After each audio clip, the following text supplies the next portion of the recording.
My name is Stoecker, and I'm from Whitehall, Maryland. On November the 15th, 2007, I died. I died when my husband, Charles G. Chuck Stoecker, was killed when a 17-year-old driver who was texting, speeding, passing on a double yellow line, decided to text and came across a two-lane state highway, Maryland Route 439, and hit my husband head-on and killed him. My husband had been defensively driving. He was as far over to the right without going up a hill as he possibly could be. The other driver, the only thing that was actually in his lane was just a tiny portion of his right rear tire. And he'd been the whole cause of this, choosing to do something that just devastated me, my family, because he felt it was more important to text than pay attention to what he should be doing when he was driving.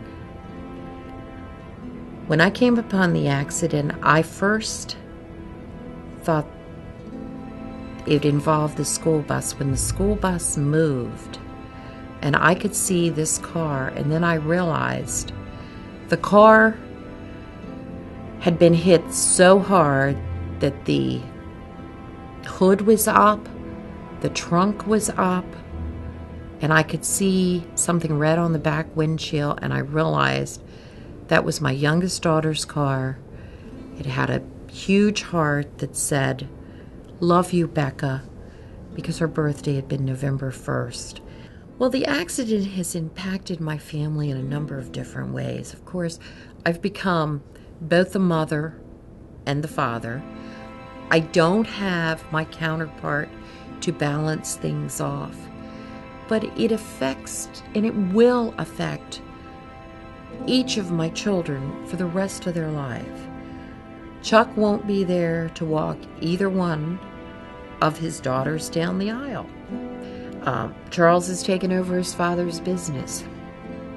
And I think many, many times how, even though Charles always watched his father and he wanted to be like his father, that his father's knowledge and advice could help guide Charles.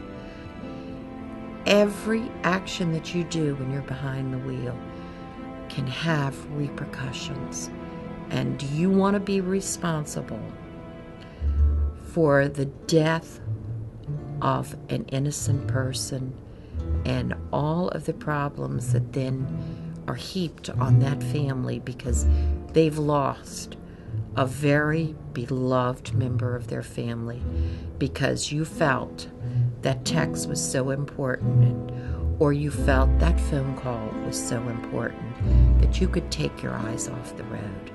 I think that's the real message. Getting people to think when they're behind the wheel so that they will arrive safely at their destination and not have incidents such as these.